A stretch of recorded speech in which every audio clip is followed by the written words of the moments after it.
Barang siapa yang benci perjumpaan sama Allah, maka Allah juga benci perjumpaan dengan dia. Orang yang berpuasa dijanjikan berjumpa dengan Allah Azza wa Jalla. Bahkan kata Rasulullah sallallahu alaihi wasallam, lis-shaim farhatan. Bagi orang yang berpuasa dua kegembiraan. Farhatun 'inda fitrih wa farhatun 'inda liqa'i rabbih. Kegembiraan tatkala berbuka. Antum bisa lihat bagaimana gembiranya orang hendak berbuka. Bahkan ana tadi sebelum sampai ke masjid ini sudah dikasih kabar gembira. Ustadz, nanti menu berbukanya ada ikan asap. Masya Allah. Ini kita lagi sudah, kegembiraan itu sudah ada. Padahal belum berbuka, tapi mau berbuka pun terus gembira. Kadangkala orang sedihnya berpuasa itu sampai waktu asar. Habis asar sudah mulai gembira. Apalagi kalau dia ngabuburit. Keliling ngelihat orang jualan di pinggir jalan itu, Allahu Akbar. Bawa 1, 2, Masya Allah. Padahal belum berbuka, tapi kebahagiaan itu sudah ada sama dia. Farhatun 'inda fitrih wa farhatun 'inda liqa'i rabbih. Dan kebahagiaan ketika berjumpa dengan Allah Azza wa Jal, tatkala Allah memberikan segala yang dia inginkan. Orang yang puasa ini spesial banget, jemaah.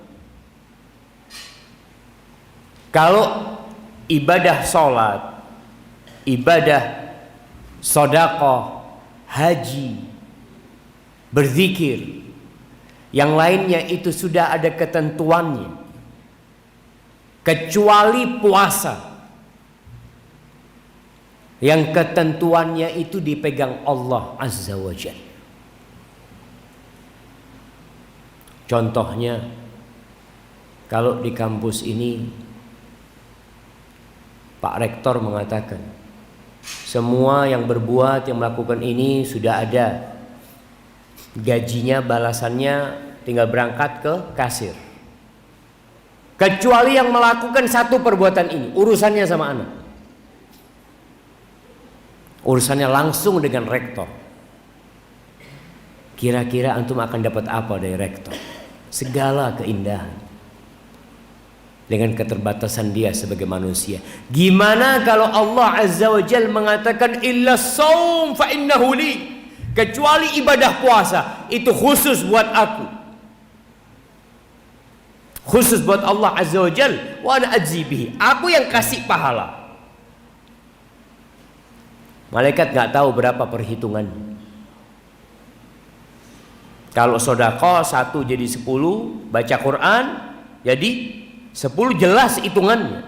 Kecuali puasa, kata Allah, fa innahu li wa ana ajzi bihi. Kenapa kok khusus buat Allah Azza wa Jalla? Yada'u ta'amahu wa syarabahu wa syahwatahu min ajli. Itu manusia meninggalkan makanannya, meninggalkan minumannya, meninggalkan syahwatnya karena aku. Maka ibadah puasa ini sulit untuk riya, kecuali memang niat riya. Kalau sholat antum kelihatan gerakannya, oh ini orang sedang sholat. Dari mana kamu tahu? Itu berdiri, rukuk, sujud. Nih orang sedang puasa, dari mana kamu tahu? Nggak makan nggak minum, ya kita nggak makan nggak minum belum tentu puasa. Bisa jadi nggak punya fulus saja dia. Nah, bisa jadi. Kalau sholat jelas gerakannya, tapi puasa nggak jelas. Makanya berapa banyak mahasiswa yang puasanya itu di rumah cuma waktu sahur dan waktu berbuka. Dia puasa, sahur, masya Allah sama keluarganya makan. Nanti berbuka makan sama keluarganya. Padahal di kampus nggak puasa, di luar rumah dia nggak puasa. Tapi kita nggak bisa ngelihat tuh orang. Subhanallah. Makanya antum Kalau benar-benar puasa lillahi ta'ala, Allah rindu berjumpa dengan antum. Di dalam kamar antum kunci pintu kamar. Antum Masya Allah sudah menyediakan es campur di sana. Tapi antum tidak sentuh. Kenapa? Allah melihat ana. Ana puasa bukan karena orang tua. Ana puasa bukan karena tetangga. Tapi ana puasa karena Allah Azza wa Jalla. Oleh karena itu orang yang cintanya sejati, dia akan senantiasa ingat perjumpaan sama Allah. Dia tahu tanggalnya. Ana mau jumpa tanggal sekian. Dia tahu tempatnya dan dia persiapkan bekal untuk perjumpaan tersebut. Kapan waktu kita berjumpa dengan Allah? Yang pertama tatkala kita mati. Awal perpisahan kita dengan segala kenikmatan dunia. Rasulullah sallallahu alaihi wasallam sebelum meninggal dunia didatengin oleh Jibril alaihissalam. Karena para nabi itu tidak dicabut nyawanya kecuali setelah diberi pilihan. Mau melanjutkan kehidupan dunia atau mau berjumpa dengan Allah Azza wa Jalla, meninggal dulu. Makanya Rasul sallallahu alaihi wasallam mengatakan Allahumma fir rafiqil a'la. Allahumma fir rafiqil a'la. Beliau ingin berjumpa dengan makhluk-makhluk yang ada di atas sana. Beliau memilih itu. Beliau pernah berceramah di atas mimbarnya mengatakan kepada para sahabatnya, innallaha khayyara 'abdan. Allah memberikan pilihan kepada seorang hamba. Apa pilihannya? Antara dia tetap di dunia dan antara yang ada di sisi Allah Azza wa Jalla. Fakhtara ma indallah. Dan hamba itu memilih yang di sisi Allah Azza wa Jalla. Semua sahabat tidak tidak memahami makna yang tersembunyi di sabda Nabi Muhammad sallallahu alaihi wasallam, kecuali Abu Bakar Siddiq radhiyallahu anhu. Ketika Nabi mengatakan itu alaihi salatu wassalam, Abu Bakar menangis berteriak mengatakan, fadainak ya Rasulullah bi abaina wa ummahatina. Wahai Rasul, kita siap menebus dirimu dengan bapak kami dan ibu kami. Yang dikasih pilihan itu tahu Abu Bakar adalah Rasulullah sallallahu alaihi wasallam, dan beliau memilih untuk berjumpa dengan Allah Azza wa Jalla.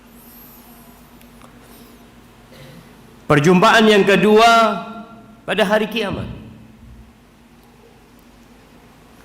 Tatkala nanti di padang mahsyar, semua orang akan mengikuti apa yang disembah oleh mereka. Yang menyembah mentari akan berangkat bersama mentari menuju ke neraka. Yang menyembah pohon-pohonan akan bersama pohon tersebut menuju ke neraka. Tatkala semuanya pergi, orang-orang beriman itu nunggu di sana.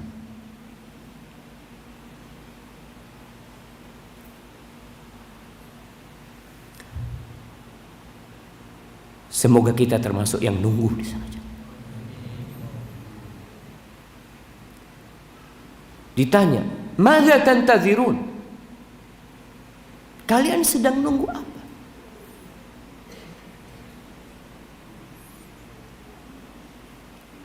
Mereka mengatakan, "Rabbana." Kami menunggu Tuhan kami. Kami nunggu Rabb kami tadi.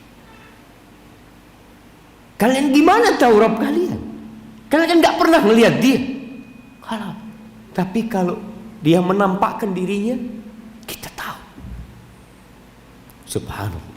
Akhirnya mereka menuju ke surga. Dan kelak di dalam surga mereka akan melihat Allah Azza wa Jalla, akan berjumpa dengan Allah Azza wa Jalla. Allah mengatakan di surat Al-Qamar ayat 54-55, Innal muttaqina fi jannatin wa nahar. Sesungguhnya orang-orang yang bertakwa, yang menjaga dirinya dari hal-hal yang diharamkan dan berusaha untuk mengamalkan apa yang diperintahkan oleh Allah Azza wa Jalla, mereka berada di taman-taman dan sungai, fi maq'adi sidqin. Mereka akan duduk di tempat duduk yang penuh dengan kejujuran, inda malikin muqtadir, di sisi Allah yang maha memiliki dan maha bisa. Dan di surat Al-Ankabut ayat 5 Allah mengatakan, man kana yarju liqa Allah fa inna ajalallahi la'at. Barang siapa yang berharap perjumpaan dengan Allah, maka sesungguhnya ketentuan Allah itu pasti datang. Kita harus nunggu, jemaah. Antara kita dan perjumpaan itu adalah kematian. Makanya orang-orang soleh itu ketika kematian datang, dia berbahagia. Sudah waktunya. Baik, tanda yang kedua, orang yang cinta kepada Allah Azza wa Jalla, dia akan merasakan kenyamanan berkhulwat, bersendirian dengan Allah, bermunajat dengan Allah Azza wa Jalla, membaca kitabnya, membaca Al-Quranul Karim. Malam hari tatkala manusia sedang tidur, dia bisa merasakan nikmatnya bangun, menghamparkan sejadah, lalu dia menyebut nama Allah, mengatakan Allahu Akbar.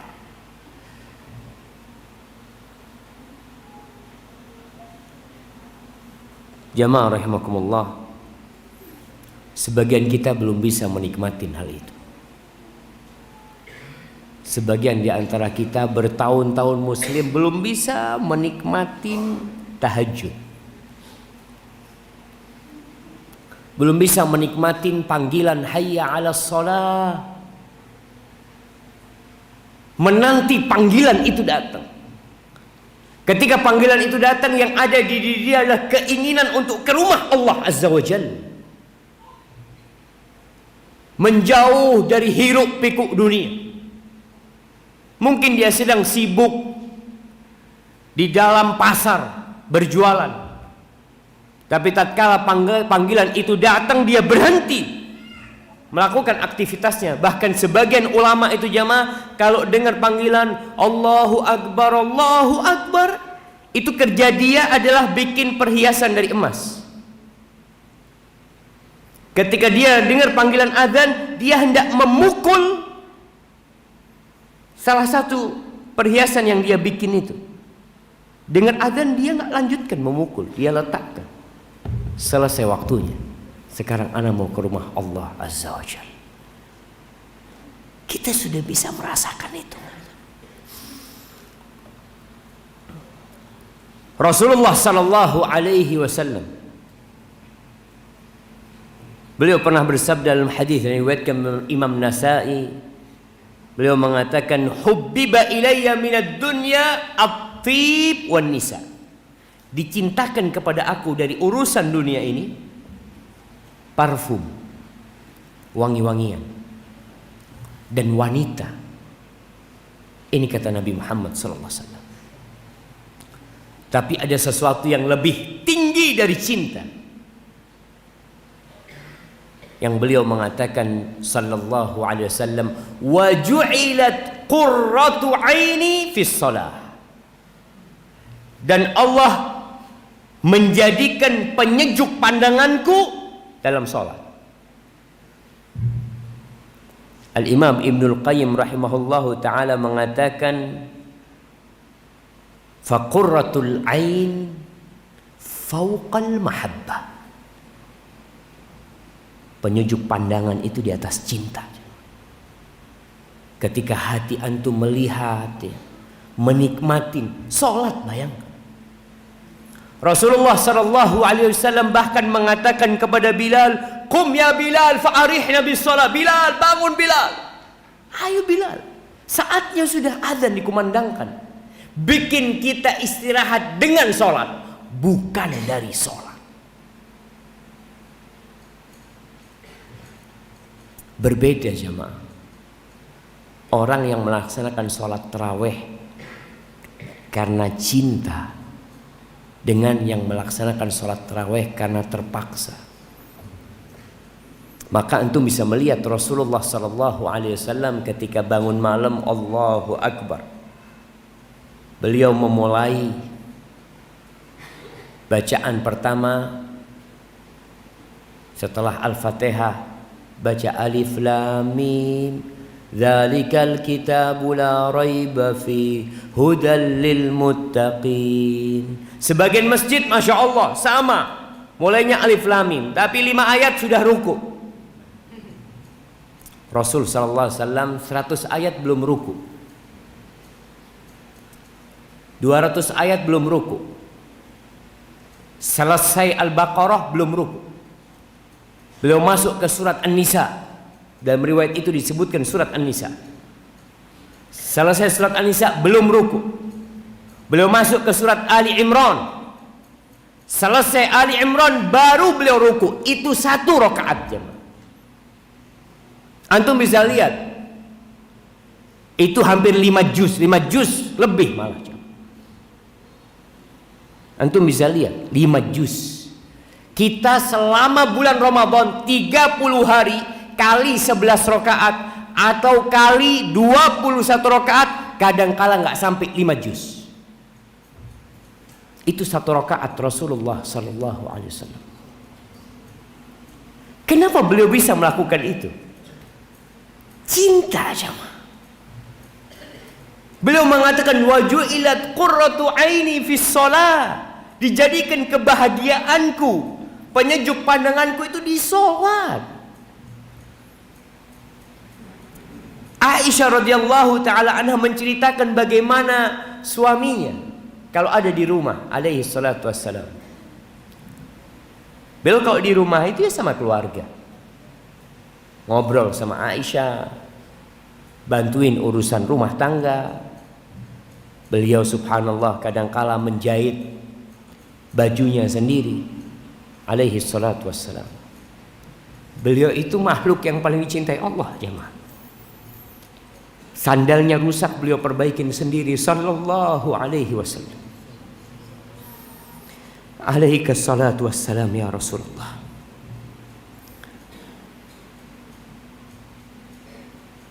Wa idza hadaratis shalah, kalau sudah masuk waktu salat, ka'annahu la ya'rifuna wa la na'rifu. Kalau sudah waktu salat, masuk waktu salat, seakan-akan kita nggak kenal sama beliau dan beliau nggak kenal sama kita. Kenapa itu bisa terjadi? Kok berubah beliau ketika masuk waktu salat? Selesai urusan keluarga, aku berikan haknya. Makanya Nabi SAW memberikan arahan kepada para sahabat, dirimu punya hak, Tuhanmu punya hak, keluargamu punya hak. Berikan hak itu sesuai dengan pemiliknya. Ahibati fillah,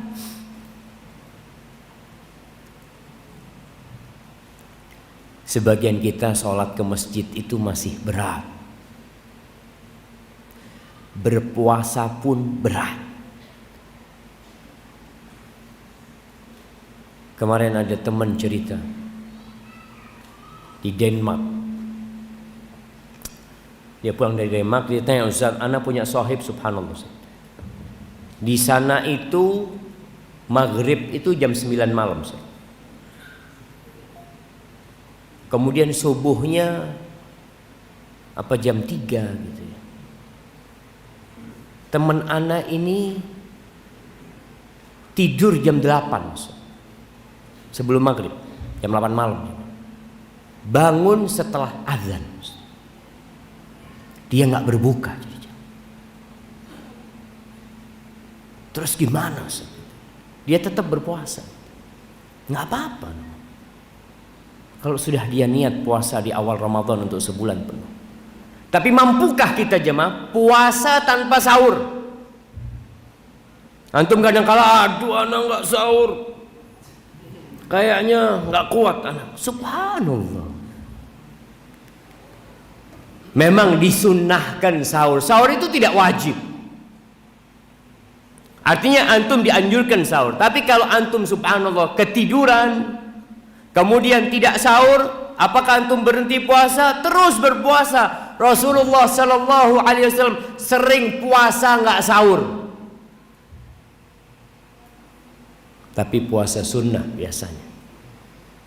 Lebih, bukan puasa wajib. Puasa wajib jangan ditanya Rasul Sallallahu Alaihi Wasallam. Beliau itu malam hari nggak niat puasa sunnah. Pagi hari beliau datang tanya sama istrinya, ada yang bisa dimakan? Tidak ada, kecuali air. Maka kata Nabi Muhammad SAW, idzan ana shaim. Kalau gitu aku puasa. Beliau berpuasa. Malam kadang-kala nggak ada makanan juga. Beliau berbuka pun minum air sallallahu alaihi wasallam. Aisyah menceritakan bagaimana berbukanya Rasulullah SAW. Kalau ada rutab, beliau makan rutab. Kalau di musim rutab, subhanallah jemaah, rutab itu kurma muda. Di masa Nabi Muhammad SAW ada musimnya. Di masa sekarang sepanjang tahun orang bisa makan rutab, karena ada kulkas sekarang, ada pendingin. Kalau musim rutab dan beliau ada rutab, beliau makan. Kalau nggak ada, beliau makan kurma. Nggak ada, beliau minum air hasawatin minal ma. Beliau meneguk beberapa air langsung sholat. Kenapa beliau langsung sholat kok tidak menyelesaikan makannya? Ada apa jamaah? Wa ju'ilat qurratu aini fis shalah. Kebahagiaan beliau tuh di sholat, bukan dimakan. Kita kadang kala, wow, harus kita selesaikan makanan ini. Karena apa? Karena nanti gak khusyuk sholatnya.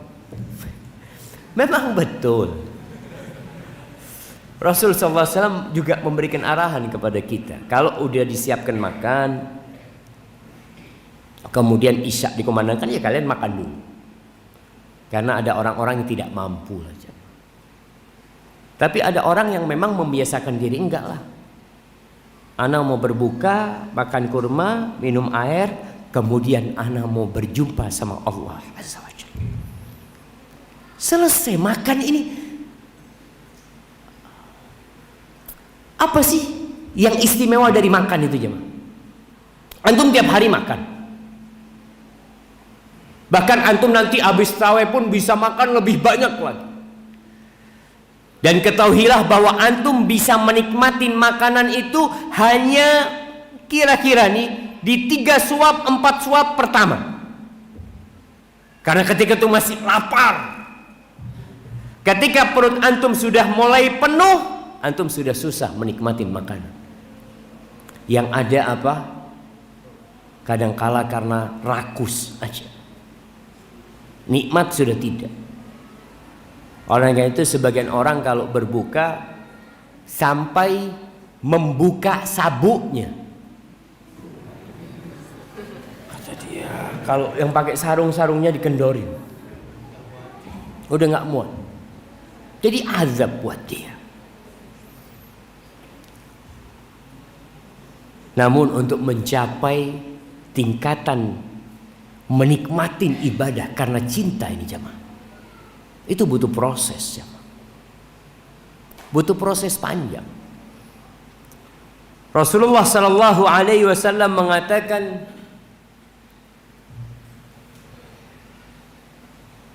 "Dzaqa ta'mal iman." Akan merasakan lezatnya keimanan. Siapa yang bisa merasakan iman itu lezat, ibadah itu enak? Man radiya billahi rabba wa bil islami dina wa bi Muhammadin sallallahu alaihi wasallam nabiyya. Orang yang bisa merasakan lezatnya beriman adalah orang yang ridha Allah sebagai Rabbnya. Jazakallah.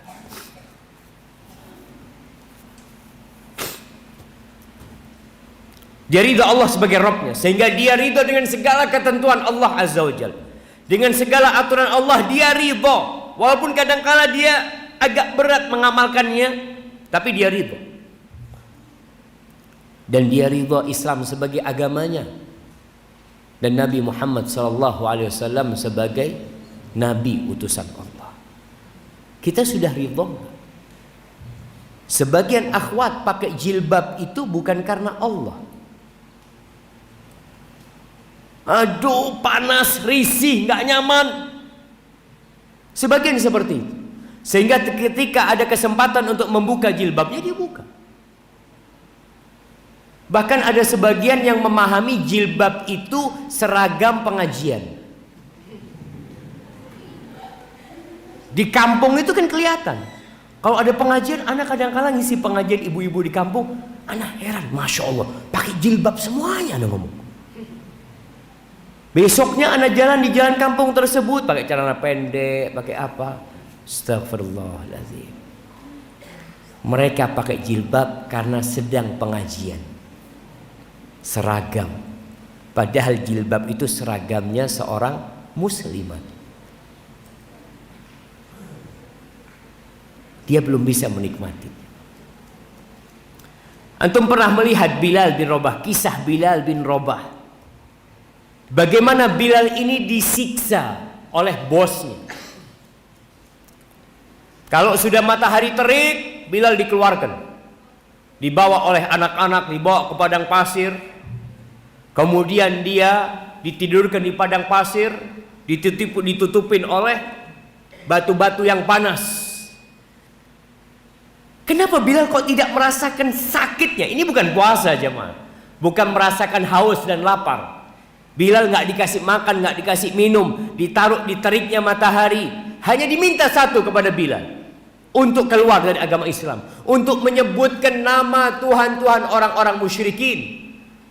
Tapi Bilal mengatakan ahadun ahad, ahadun ahad. Bilal bisa merasakan lezatnya menahan lapar dan haus demi Allah Azza wa Jalla.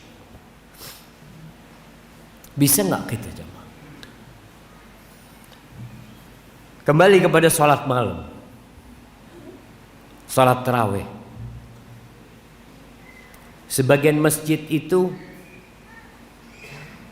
Ana tidak tahu apa tujuan mereka mengadakan sholat tarawih yang begitu cepatnya.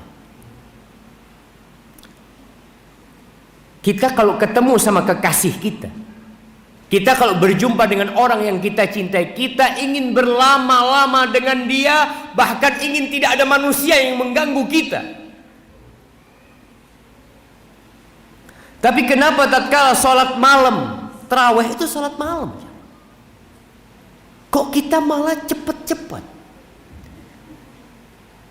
Apa sebenarnya yang dicari? Apakah mengejar target yang penting jumlahnya terpenuhi? Kalau bicara kuantitas, itu bukan jadi ukuran, tapi yang jadi ukuran itu kualitas jamaah. Ada sebuah asar yang menyebutkan Utsman bin Affan sholat witir 1 rakaat. Kita sholat witir mungkin ada yang 3 dan 5. Utsman bin Affan sholat witir 1 rakaat, diriwayatkan dia itu sholat witir baru rukuk setelah minal jinnati wan nas. 30 juz selesai jemaah. 1 rakaat. Jangan bicara jumlah, kualitas. Allah menciptakan kita itu, apa kata Allah? Linabluwakum ayyukum ahsanu amala. Untuk menguji siapa di antara kalian yang paling berkualitas amalan. Bukan yang paling banyak. Makanya nggak perlu saling meledek antara masjid-masjid. Oh, di antum cuma sekian jumlahnya. Oh, punya kita lebih banyak. bukan kuantitasnya. Silahkan sholat 21 rakaat, silahkan sholat 33 rakaat, silahkan sholat 53 rakaat, silahkan. Karena pendapat yang rajih untuk sholat malam ini tidak ada batasan. Salatul lail masna masna, kata Nabi SAW. Sholat malam itu dua-dua. Kalau engkau mulai sholat malam jam 8 dan engkau selesai jam 3 atau jam 4, berapa rakaat kira-kira? Tinggal dihitung. Bisa 2 rakaat, bisa 3 rakaat, bisa 10 rakaat, bisa 30 rakaat. Utsman bin Affan diriwayatkan cuma 1 rakaat menyelesaikan Al-Quranul Karim. Namun semua itu butuh latihan. Butuh latihan. Untuk bisa mencapai tingkatan kelezatan, antum butuh latihan. Pernah ngelihat orang yang kurus ngangkat beban 50 kilo? Yang terjadi dia diketawai sama teman-temannya karena dia mengangkat sampai kencing-kencing. Tapi 5 tahun kemudian antum jumpa sama dia, dia ngangkat 100 kilo tersenyum sama antum. Kenapa? Dalam 5 tahun dia telah berlatih untuk bisa tersenyum dengan beban yang dia angkat.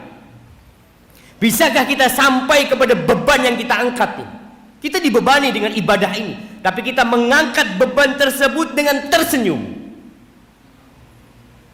Tidak lagi dengan ketakutan dan kekhawatiran. Hilang keterpaksaan jemaah. Karena ada cinta di sini. Makanya sebagian salaf mengatakan kabattu nafsi fi qiyamil lail 20 sana. Aku tuh berjuang melawan jiwaku sendiri selama 20 tahun untuk sholat malam. 20 tahun ya ma. Artinya dia bangun capek, lelah, sholat, tapi dia paksa dirinya. Wa taladzatu bihi baqiyata umri. Setelah itu aku bisa berlezat-lezatan dengan sholat malam itu sampai mati. Karena dia sudah sampai cinta. Maka kalau sekarang antum kadangkala berat mau sholat subuh ke masjid, sebagian sulit mau di shaf pertama, khususnya sholat Jumat. Kalau shaf pertama sholat duhur kayaknya mudah ya. Karena memang hanya 1 shaf. Antum telat di shaf pertama. Ini sudah telat, masbuk. Sudah tasyahud akhir, antum masih di shaf pertama. Masya Allah, alhamdulillah. Tapi coba antum bisa merasakan lezatnya sholat Jumat di shaf pertama. Sebagian orang mengatakan di masjid ana walaupun telat di shaf pertama, Ustaz. Karena banyak orang cari tiang dan tembok. Datang shaf pertama kosong. Ada sebagian di antara mereka yang mengatakan 40 tahun dia sholat nggak pernah melihat punggungnya orang. Selalu di shaf pertama. Arba'in sana. Sedangkan hadis Nabi Muhammad SAW itu, beliau mengatakan man shalla arba'ina yauman. Barang siapa yang sholat selama 40 hari.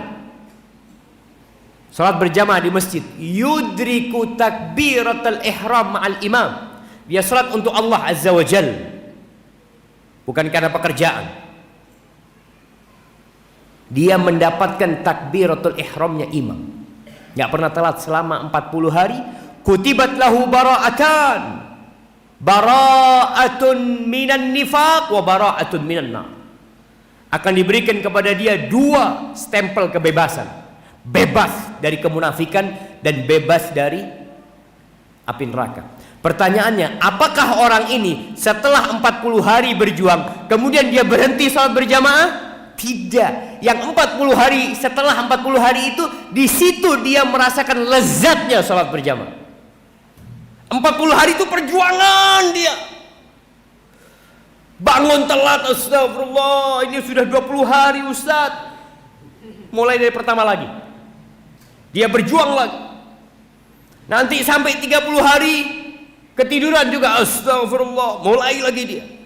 Setelah 40 full dia dapat stempel. Setelah itu insya Allah dia merasakan nikmatnya sholat berjamaah di masjid. Gak ada lagi beban. Bahkan dia ketika adzan dikumandangkan, seakan-akan dia gak kenal sama keluarganya. Dipanggil sama istrinya, anaknya, afwan, bukan waktu buat engkau sekarang. Insya Allah. Coba perjuangan, proses itu harus dilewati. Ada yang jadi dosen, tahun pertama capek jadi dosen, tahun kedua capek, 10 tahun di PHK nangis. Kenapa? Dia sudah menikmatin gitu. Anda sudah nikmatin, Anda gak usah digaji, gak apa-apa, yang penting Anda bisa ngajar. Karena dia sudah menikmatin menyampaikan ilmu itu jamaah.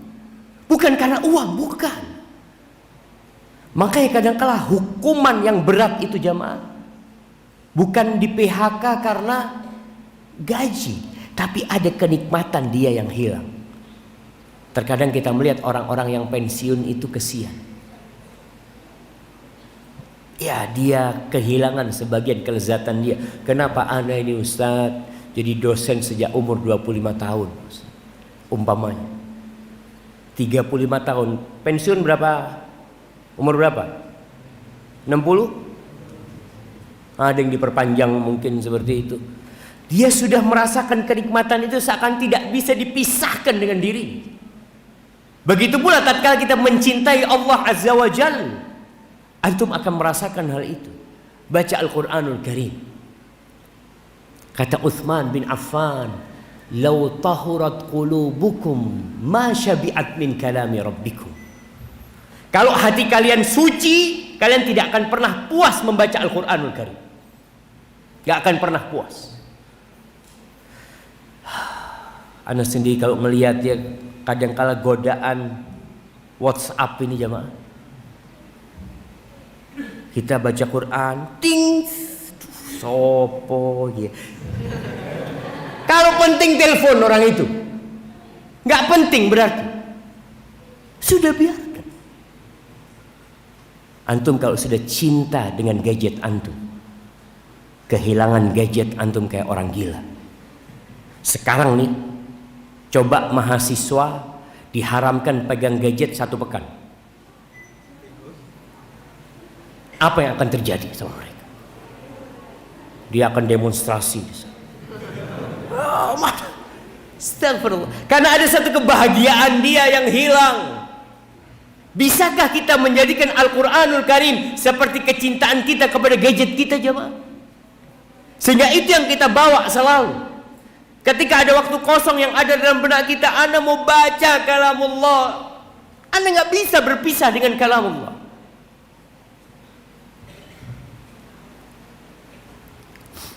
Rasulullah sallallahu alaihi wasallam mengatakan, khairukum man ta'allama al-Qur'an wa 'allamahu. Orang yang terbaik di antara kalian adalah yang belajar Al-Qur'an dan mengajarkannya. Maka tanda cinta itu ketika antum bisa menikmatin kesendirian antum dengan Allah Azza wa Jalla. Baik dengan membaca Al-Quran, dengan sholat malam, dengan puasa. Yang ketiga, tanda cinta ini, orang itu akan bersabar menghadapi segala rintangan, segala cobaan. Dia akan bersabar untuk berkorban dan berjuang demi yang dia cintai.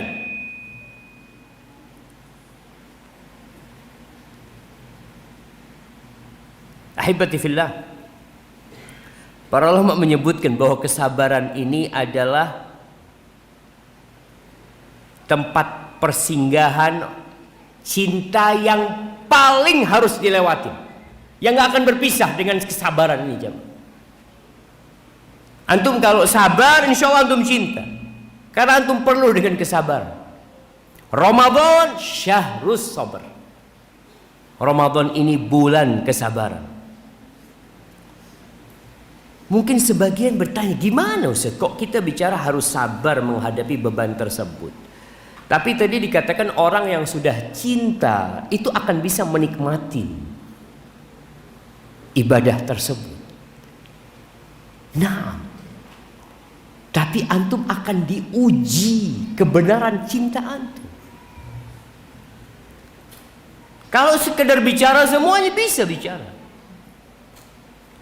Maka untuk mengetes kebenaran cinta itu Allah berikan beban-beban kepada antum. Allah berikan petaka kepada antum.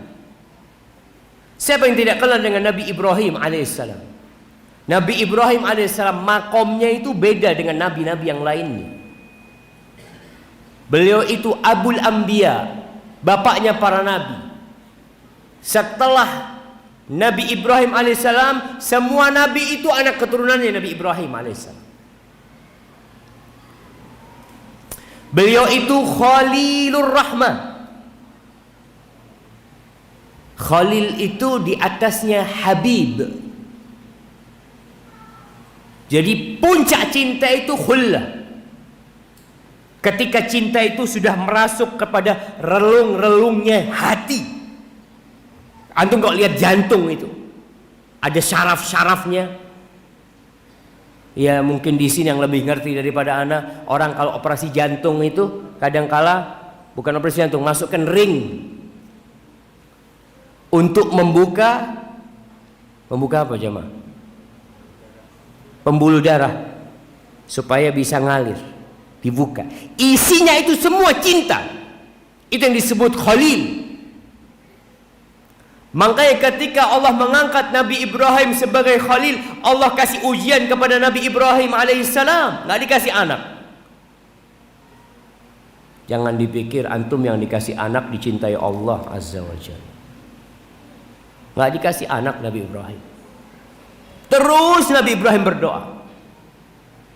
Kemudian dikasih anak nggak? Dikasih. Setelah tua dikasih anak.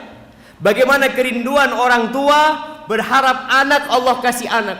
Setelah anaknya lahir, Nabi Ibrahim gak boleh ngelihat anaknya. Sudah saatnya engkau meletakkan anakmu di Mekah. Allahu Akbar. Baru lahir ini jemaah. Kesenangan itu diuji lagi.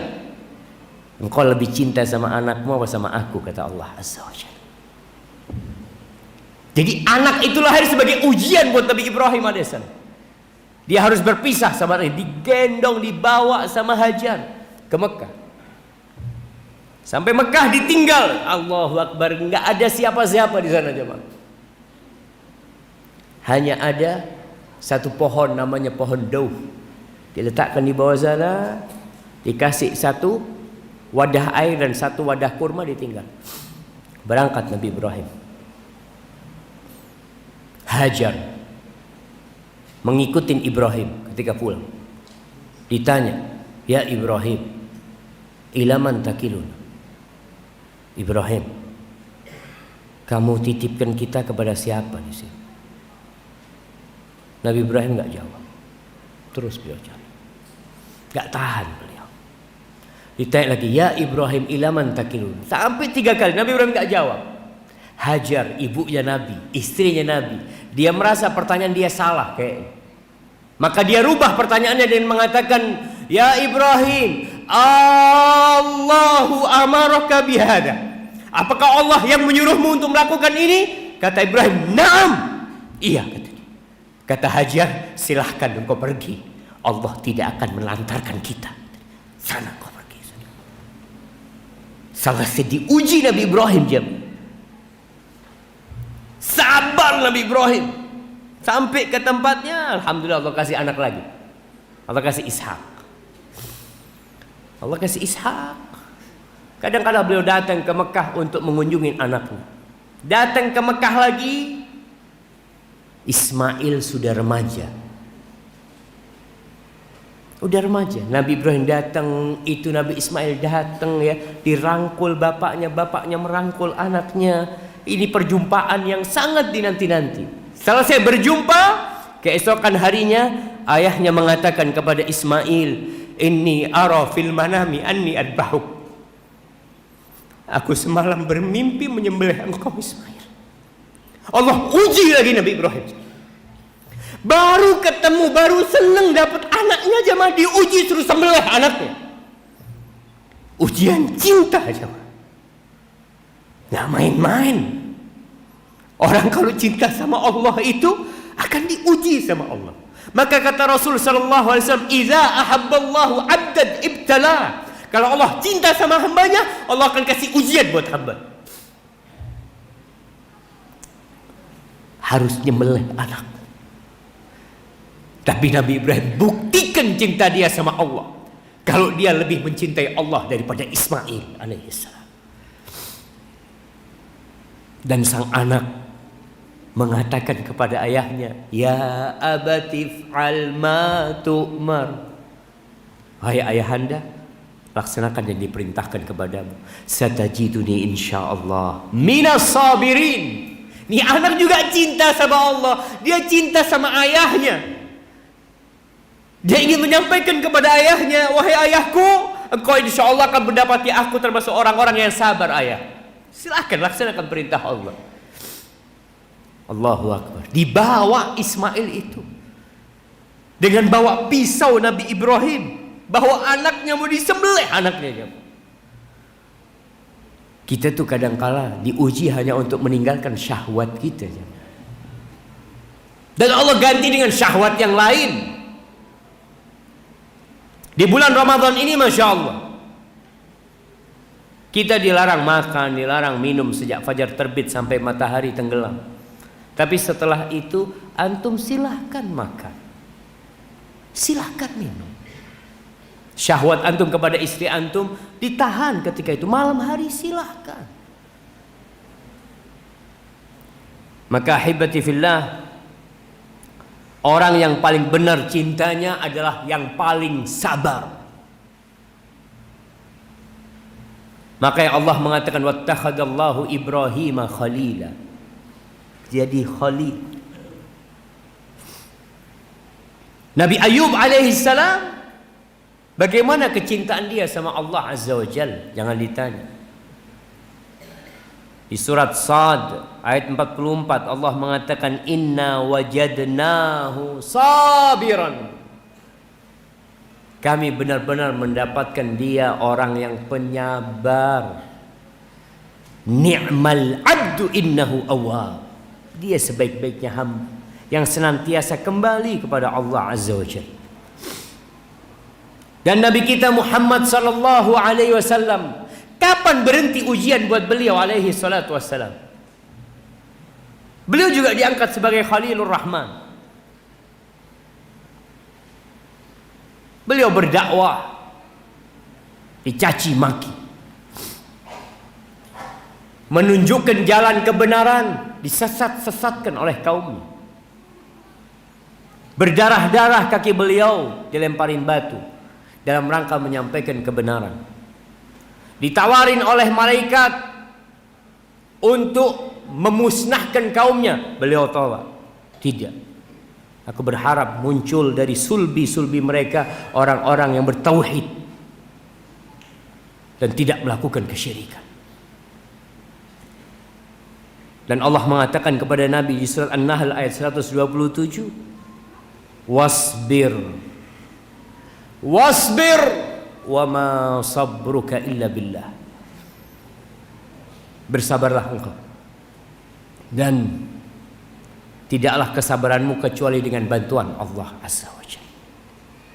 Tidak mengandalkan dirinya, tapi tetap ketika kita bersabar pun karena Allah yang bantuin kita.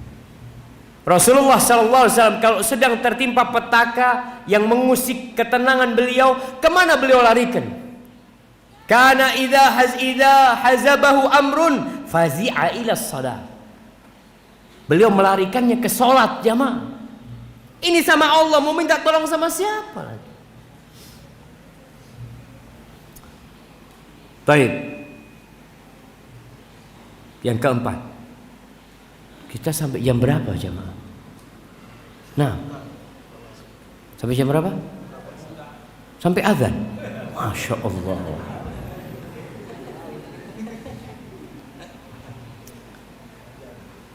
Nah, yang keempat, tanda cinta itu dia tidak akan mengutamakan apapun dan siapapun atas apa yang dia cintai. Orang kalau cinta sama Allah, dia akan siap meninggalkan hartanya, meninggalkan keluarganya, meninggalkan orang tuanya, meninggalkan ibunya sendiri.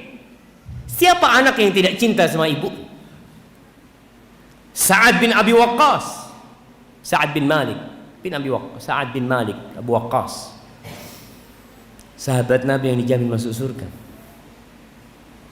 Ketika dia masuk Islam, ibunya bersumpah dia akan mogok makan sampai Sa'ad bin Abi Waqqas meninggalkan Allah Azza wa Jalla, meninggalkan Islam. Dan betul ibunya mogok makan. Sampai untuk dikasih makan itu dibuka mulut ibunya sama keluarganya agar gak mati. Tujuan ibunya apa?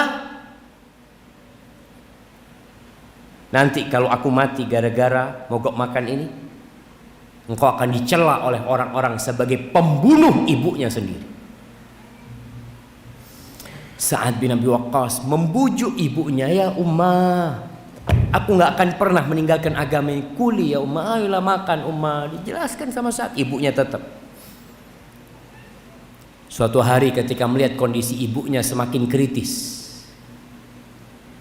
Sa'ad bin Abi Waqqas datang menjumpai ibundanya, mengatakan, ya Ummah, wahai bunda, law anna laki mi'ata nafsin fakharajat nafsun ba'da nafsin ma taraktu Muhammadan.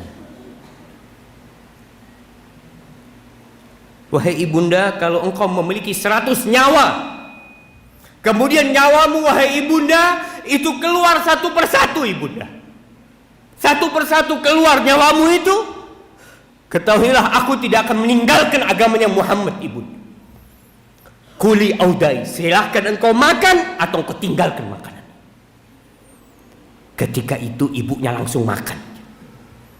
Dia tahu kecintaan anaknya sudah tidak bisa dibandingkan dengan kecintaan dia sama ibunya. Itu bukti cinta. Sudah sampaikah kita cinta kepada Allah seperti ini? Sebagian orang lebih mencintai pekerjaannya, padahal pekerjaannya dibenci sama Allah Azza wa Jalla. Dia nggak mau tinggalkan. Nanti saya kerja apa? Iya, saya tahu ini haram, tapi nanti saya kerja apa? Allahu Akbar. Ya pantas engkau mengatakan itu, karena engkau tidak kenal dengan Allah Azza wa Jalla. Takut mati ketika meninggalkan yang haram. La. Bahkan Rasul sallallahu alaihi wasallam menjelaskan, man taraka syai'an lillah awadahu Allah khairan min. Barang siapa yang meninggalkan sesuatu karena Allah, maka Allah akan kasih ganti yang lebih baik dari itu.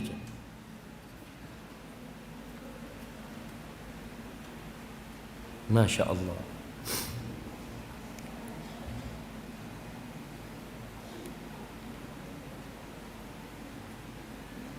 Ana jadi heran jemaah. Pengajian sampai jam 17.15. Nggak kesian sama ustadznya kan itu.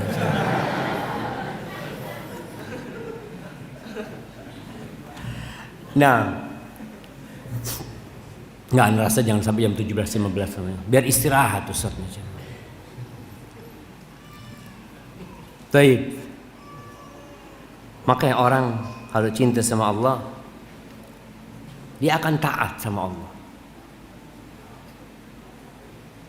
Disuruh apapun dia akan lakukan,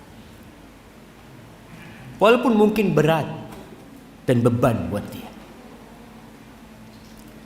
Makanya kalau ada orang mengaku cinta kepada Rasulullah sallallahu alaihi wasallam, mengaku anak ini umatnya Nabi Muhammad sallallahu alaihi wasallam, tapi sunnah Nabi dia tinggalkan, bohong cinta. Apa bukti cintamu kalau sunnah nabimu engkau tinggalkan? Lau kana hubbuka sadiqan la'ata'tahu. Innal muhibba liman yuhibbu muti'u. Kalau cintamu benar, engkau pasti taat dan patuh sama kekasihmu. Makanya seorang lelaki kadangkala tanya sama istrinya, istriku, engkau cinta enggak sama aku? Bang, kalau engkau belah dadaku, di situ akan tertulis namamu. Apa kata suaminya? Bohong. Bohong. Aku hanya minta kepadamu sholat duha, engkau tidak pernah sholat duha. Aku cuma minta itu sama engkau, nggak banyak yang aku minta. Atau aku minta kepadamu untuk sholat tepat waktu, engkau mundur sholat. Bohong. Begitu pula kita jamaah. Kita nih di bulan Ramadan, ada hal-hal yang perlu kita tinggalkan agar puasa kita bermakna buat Allah Azza wa Jalla. Lillahi ta'ala. Di antaranya adalah meninggalkan perkara-perkara yang tidak berguna. Allahumma arhamna ya Allah ya.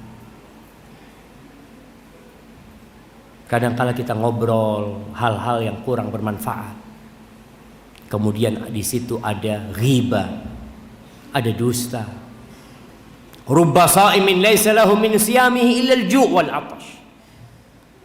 Berapa banyak orang yang puasa yang dia tidak mendapatkan apa-apa kecuali rasa lapar dan rasa haus. Baik, yang kelima, tanda cinta. Dia akan senantiasa mengingat kekasihnya. Lisannya tidak akan berhenti mengingat Allah, dan hatinya tidak pernah kosong dari nama Allah Azza wa Jalla. Ya, sebagai mana yang kita lihat, orang yang cinta sama anaknya akan senantiasa dia sebut-sebut anaknya. Dia akan rindu sama anaknya. Dia akan anakku ini Masya Allah, anakku seperti ini, seperti itu. Dan orang yang cinta kepada Allah di medan perang pun ingat sama Allah. Di surah Al-Anfal ayat 45 Allah mengatakan, ya ayyuhalladzina amanu, wahai orang-orang yang beriman, idza laqitum fi'atan fathbutu. Kalau kalian berjumpa dengan pasukan musuh, kalian tetap tegar, hadapin mereka. Wadhkurullaha katsiran, ingatlah sama Allah yang banyak. Jangan ingat sama keluarganya, ingat sama kerjaannya. Wadhkurullaha la'allakum tuflihun, agar kalian menjadi orang-orang yang sukses.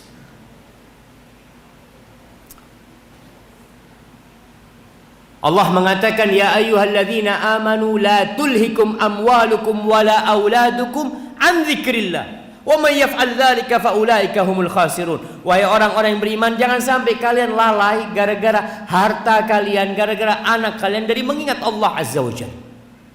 Banyak orang yang lalai karena sibuk dengan hartanya, sibuk dengan anaknya, lupa tidak mengingat Allah Azza wa Jalla.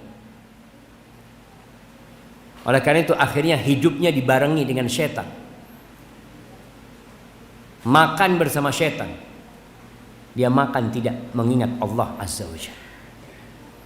Tidur bersama setan. Dia tidur tidak mengingat Allah Azza wa Jalla. Masuk rumahnya bersama setan. Dan na'udzubillah, yang bersuami terkadang mendatangi istrinya dengan syaitan, karena dia tidak mengingat Allah. Seharusnya kalau antum cinta sama Allah, kemana-mana antum itu akan ingat sama Allah. Masuk toilet pun ingat sama Allah. Keluar dari toilet ingat sama Allah Azza wa Jalla. Keluar dari masjid ingat sama Allah. Masuk pasar ingat sama Allah. Naik kendaraan ingat sama Allah. Allah menceritakan tentang haula alladzina yadhkuruna Allah qiyaman wa qu'udan wa ala junubihim. Dalam kondisi berdiri mereka mengingat Allah. dalam kondisi mereka duduk mengingat Allah, dalam kondisi tiduran mengingat Allah. Sekarang yang terjadi, berdiri pegang HP, duduk pegang HP, tidur pun bersama HP. Wallahi jamaah, kadangkala kita merindukan hari-hari masa lalu. Yang jadi mahasiswa sekarang, ana waktu jadi mahasiswa nggak kenal sama namanya HP. Hidup itu tenang. Akhirnya kita itu sering menghabiskan waktu di perpustakaan. Sekarang kalau Ustaz, semua buku ada di HP sekarang Ustaz. Tapi yang dibaca bukan buku.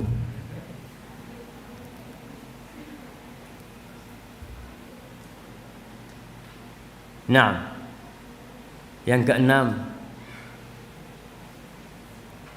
ana tutup dengan yang keenam, terus kita masuk ke sesi tanya jawab. Yang keenam ini, orang yang cinta sama Allah, dia akan marah kalau hukum Allah dilanggar. Melihat temannya tidak sholat, dia akan marah. Melihat temannya nggak puasa, dia akan marah, bahkan akan meninggalkan majelis tersebut. Kadangkala sebagian kita ini bermajelis dengan teman-teman yang melakukan dosa, tapi dia berada di situ dengan dalih, Ustaz, untuk menjaga persahabatan. Ustaz, ana mau jaga perasaan, kalau anak meninggalkan nanti nggak enak sama mereka. Tinggalkan mereka. Engkau punya Allah Azza wa Jalla. Jamaah, yang penting itu hubungan kita sama Allah, bukan hubungan kita sama manusia. Kalau Allah ridho sama kita, berarti sama seluruh manusia Allah akan perbaiki hubungan kita. Ingat seorang penyair, ana insya Allah pernah menyampaikan hal itu di masjid ini berapa tahun yang lalu, wallahu a'lam. Ketika seorang mengatakan, laitaka tahlu wal hayatu mariratun, walaitaka tarda wal anamu ghidabu, laitalladhi baini wa bainaka amiru wa baini wa bainal alamina kharabu, idza sahha minkal wuddu fal kullu haynu wa kullu alladhi fawqa turabi turabu. Ya Allah, kalau cintamu kepadaku benar ya Allah, maka semua urusan jadi mudah buat aku. Semua yang di muka bumi adalah tanah dan akan balik jadi tanah. Andai kata hubunganku sama seluruh manusia itu buruk dan hubunganku dengan engkau itu baik, aku gak peduli ya Allah.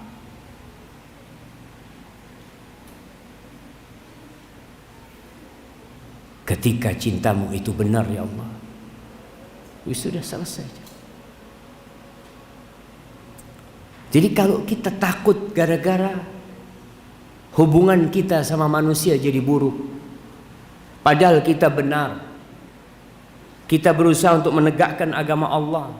Rasulullah sallallahu alaihi wasallam dibenci oleh kaumnya, dibenci. Kita itu tidak akan pernah bisa membuat orang itu senang sama kita, nggak mungkin. Jadi sebuah urusan yang sudah disepakati oleh semua manusia, bahwasanya mencari kesenangan semua manusia itu hal yang mustahil.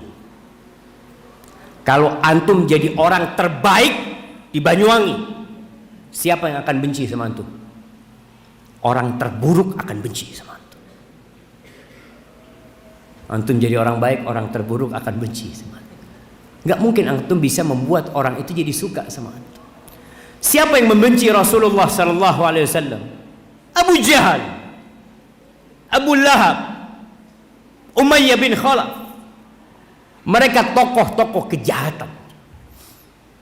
Maka ketika antum cinta sama Allah, antum akan beramar ma'ruf dan bernahi mungkar. Tidak membiarkan kejahatan terjadi sedangkan antum melihatnya. Tapi yang terjadi, banyak di antara kita meninggalkan amar ma'ruf nahi munkar. Temannya tidak puasa, dia duduk sama temannya. Sama sekali tidak memberikan nasihat kepada temannya. Seharusnya dia tinggalkan, afwan. Kau nggak puasa, Allah tuh murka sama engkau. Temannya nggak sholat, tetap berteman dengan orang-orang yang tidak sholat. Tinggalkan mereka. Anda nggak akan punya teman, engkau punya teman Allah Azza wa Jal, yang akan senantiasa mendengarkan ucapan dan doa. Dan semua yang ada pada dirimu sejatinya adalah pemberian Allah Azza wa Jalla. Walhamdulillahi Rabbil Alamin. Ini yang bisa Anda sampaikan pada kesempatan kali ini jamaah. Mungkin kita masuk ke sesi tanya jawab sambil menunggu waktu berbuka. Nah, mana pembawa acaranya?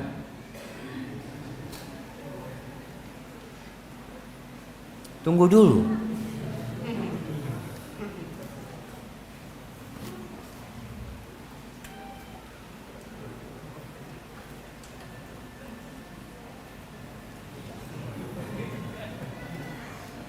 Mic-nya cuma satu.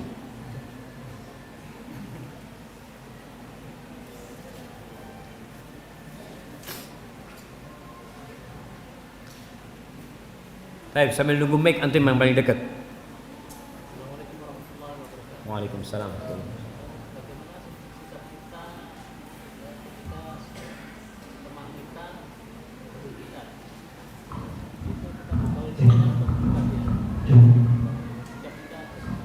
Nah,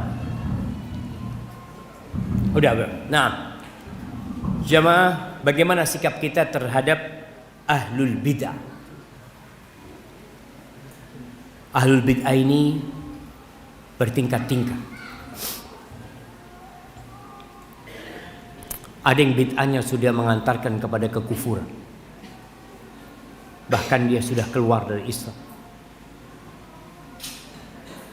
Maka ada sebagian yang akhirnya dibunuh. Kalau kita mendengar kisah Syekh Siti Jenar, bagaimana akhirnya dia dibunuh. Dan ahlul bid'ah ini ada yang mengajak kepada bid'ahnya, ada yang tidak. Maka sikap kita sesuai dengan kondisi tersebut. Terkadang kita menjauhi ahlul bid'ah dengan harapan dia mendapatkan hidayah, tapi ternyata dia malah nggak dapat hidayah. Maka tugas kita bagaimana mendampingi dia, mengajak dia untuk meninggalkan bid'ah dan mengamalkan sunnah. Itu yang perlu kita sampaikan, bukan kita mendiamkan. Artinya tugas kita tetap beramar ma'ruf dan bernahi mungkar. Dan banyak orang-orang yang melakukan bid'ah nggak ngerti. Kita dulu mungkin sama seperti mereka, bahkan melakukan kesyirikan dalam kondisi nggak ngerti. Sesajen dulu jamaah, nggak tahu di Banyuwangi ini. Dulu di kampung anak sesajen itu banyak. Setiap musim panen itu selalu di ujung sawah itu ada sesajen. Kalau habis kejadian tabrakan biasanya di perempatan itu mesti ada sesajen. Kenapa itu terjadi? Karena mereka nggak paham. Di sini tugas kita adalah beramar ma'ruf dan menahi munkar, menyampaikan agama Allah dengan hikmah, dengan bijak, tidak dengan emosi, tapi dengan hikmah, mungkin dengan kasih hadiah orang tersebut, ya. Seperti itu. Jadi tugas kita adalah mengajak mereka menuju kepada kebaikan. Hada wallahu a'lam bissawab. Nah, tunggu dulu, ada pertanyaan tertulis. Ini sudah di print. Allahu Akbar.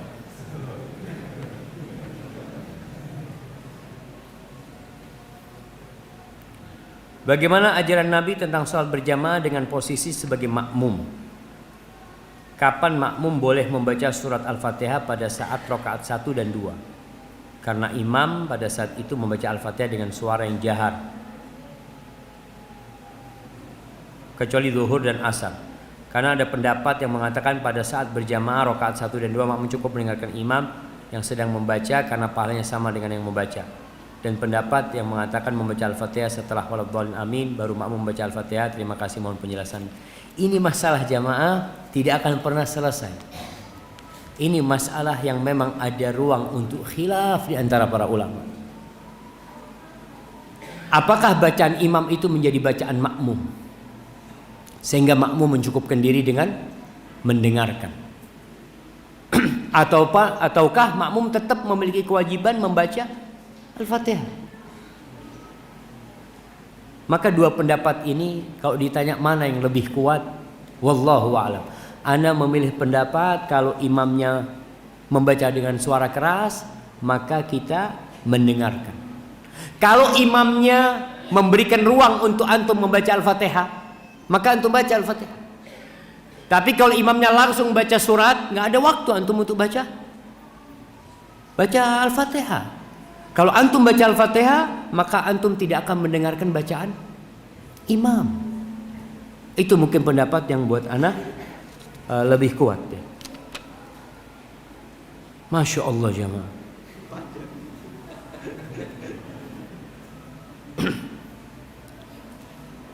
Ana seorang pekerja di sebuah pabrik. Ada satu kendala, yaitu manajer saya yang sulit sekali untuk mengeluarkan dana untuk kebutuhan pabrik. Padahal jika mau keluar sedikit uang, maka insya Allah ana yakin pekerjaan akan semakin mudah. Pertanyaan saya selalu berdoa jika tempat ini terbaik untuk saya maka mudahkan ya Allah. Tapi jika memang bukan tempat hamba mencari rezeki, maka tunjukkan pada hamba di mana tempat hamba mencari rezeki yang Kau ridhoi. Apakah anak kufur atas rezeki yang Allah kasih dengan pekerjaan saya sekarang sehingga minta diberikan pekerjaan tempat lain? Mohon penjelasannya Ustaz. Jamaah rahimakumullah. Kita disuruh untuk mencari yang lebih baik. Tapi kita tetap harus ridha dengan yang Allah berikan kepada kita. Keridhaan itu artinya menerima apa yang ada pada diri kita. Ya sudah, ana menerima, tapi bukan berarti antum menerima antum tidak cari pekerjaan lain. Silahkan cari pekerjaan lain. Allah yang menyuruh kita untuk berjalan di muka bumi ini mencari rizki. Fa idza qudiyatis shalah fantashiru fil ard. Kata Allah, kalau sudah selesai sholat silahkan kau bertebaran di muka bumi. Namun yang perlu ditanya itu adalah diri antum sendiri. Apakah ambisi antum itu adalah dunia atau bukan? Karena bicara ambisi ini hati, bukan jumlah nominal. Ada orang Masya Allah gajinya, bukan gajinya, penghasilannya 1 bulan 5 miliar jamaah. 1 bulan 5 miliar. Kira-kira itu pejabat apa pengusaha? Nggak ada pejabat gajinya 5 miliar. Makanya jangan antum berharap jadi pejabat, jadi pengusaha aja. Kalau pejabat hasilnya 5 miliar, biasanya berakhir di Sukamiskin. Nah, karena kita semua tahu list gajinya pejabat itu kita tahu. Tahu nggak antum jemaah? Bupati berapa gajinya? Jelas gajinya bupati berapa? 6 juta? 9 juta? 9 juta gajinya bupati. Antum mau jadi bupati? Cuma 9 juta. Pengusaha, Insya Allah. Makanya bupati, gubernur, pejabat-pejabat itu mesti dekat sama siapa? Pengusaha. Karena fulusnya itu dari pengusaha. Ini ada orang 5 miliar, tapi subhanallah, dia itu sama sekali duit itu selalu habis buat masjid, buat ini, buat apa, macam-macam. Dia tidak ambisi dunia. Ada orang yang gajinya sama 5 miliar, tapi merasa kurang. Selalu dia, wah anak ingin ini, anak ingin itu, Masya Allah, karena ambisi dia dunia. Ada orang miskin, gajinya 1 juta, tapi dia seperti orang yang gajinya 5 miliar sama. Kenapa? Karena dia ridho, menerima. Jadi ketika ambisi seorang akhirat, ya alhamdulillah, anak tetap akan berusaha. Kalau anak dapat rezeki tambahan, anak ingin berbagi dengan orang lain, maka itu sesuatu yang indah. Dan itu bukan ambisi duniawi sebenarnya. Ambisinya akhirat. Ana kepingin punya fulus Ustaz. Kenapa? Ana mau kawin Ustaz. Ambisinya nggak apa-apa. Karena memang nikah itu perlu sama fulus gitu. Kok sudah ada yang azan jemaah? Belum waktunya ini jemaah. Naam. Baik, fadhal. Waalaikumsalam warahmatullahi wabarakatuh. Satu pertanyaan. Oh, titipan sudah banyak titipan di sini. Nah. Oh, jangan yang titipan, pertanyaan antum. Beliau seorang dosen sekolah kesehatan dan mempunyai apotek sendiri. Nah. Tanya ke saya, bagaimana hukumnya kalau menjual kondom dan obat kuat? Sementara obat-obat tersebut memang tidak ada penelitian, sebagian besar digunakan untuk persinahan dan bukan ini digunakan untuk yang lainnya. Jadi bagaimana hukumnya itu? Saya tidak bisa menjawab. Nanti kalau ada dokter Sabik saya coba tanyakan. Siap. Barakallahu fikum.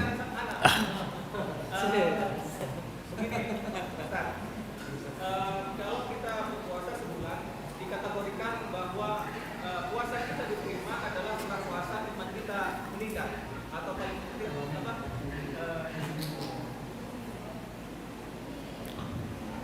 Kayaknya diulang pertanyaannya. Kita berpuasa sebulan, diterima tidak puasa kita adalah setelah berakhirnya puasa bahwa kita semakin rajin ibadah dan sebagainya. Dan bagaimana kalau kita kan iman kita kadang bisa naik turun dan sebagainya.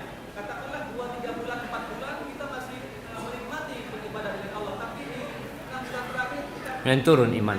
Nah. Apakah puasa itu kemana hukumnya? Nah.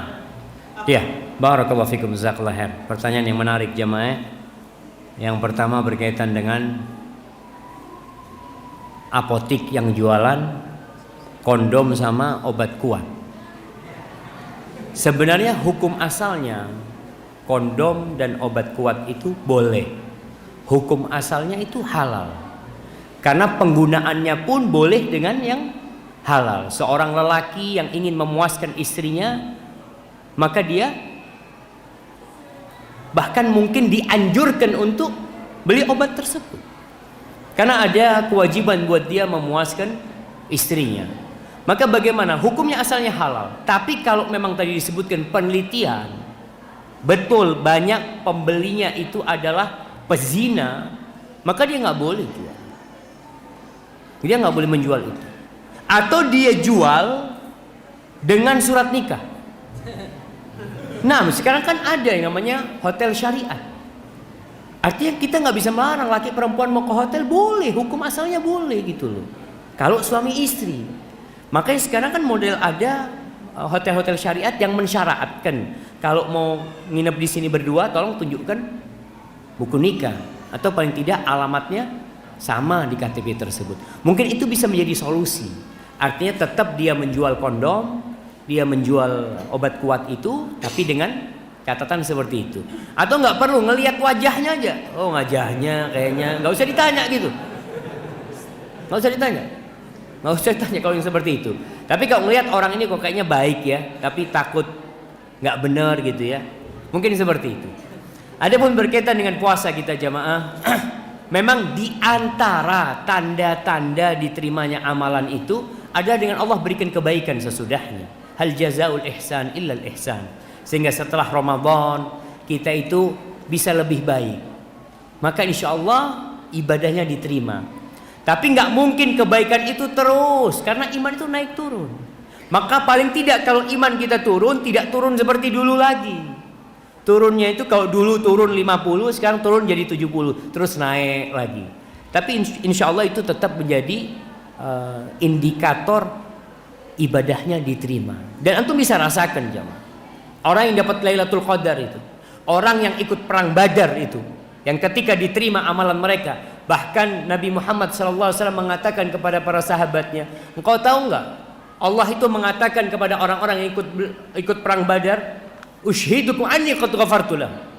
Aku jadikan saksi kalian semua, aku sudah ampuni semua orang-orang yang ikut perang Badar itu. Apakah kemudian orang yang ikut perang Badar itu melakukan kemaksiatan, tetap mereka manusia biasa, tapi mereka terjaga terus gitu. Tidak sampai berlarut-larut ketika dalam dosa. Barakallahu fikum. Baik, ini ada pertanyaan jamaah. Oh, ini bagus pertanyaan jamaah. Amalan apa yang bisa dikerjakan oleh wanita yang sedang haid pada bulan Ramadan, yang pahalanya setara dengan ibadah yang dikerjakan oleh wanita lain yang sedang puasa? Yang pertama, wanita yang haid hendaklah bersabar. Maka di antara kesabaran wanita ini tidak pakai pil menahan haid. Dia tidak pakai, karena dia enggak, ini sudah ketentuanku, dia akan terima ketentuan tersebut. Yang kedua, banyak ibadah yang bisa dia lakukan yang tidak disyaratkan bersuci. Berzikir, bersedekah, kemudian beristighfar, bersalat buat Nabi SAW. Dan di antara amalan yang sama akan mendapatkan pahala orang yang puasa adalah memberi buka buat orang yang puasa. Jadi bagaimana seorang wanita haid ini bikin buka 100, tiap hari dia dapat pahala 100 orang yang puasa. Allah itu karim, tinggal kita mau tidak untuk mengambil pahala yang Allah berikan. Nah, ini pertanyaan kedua, jika seorang wanita ingin melaksanakan puasa Syawal, apakah harus membayar hutang puasa Ramadan terlebih dahulu baru kemudian boleh puasa Syawal? Yang lebih utama dia melaksanakan puasa Ramadan, selesaikan dulu yang wajib. Ustaz, nanti selesai yang wajib ini Syawal hilang, habis Syawal itu, nggak apa-apa, engkau puasa 6 hari di bulan Dzulqa'dah.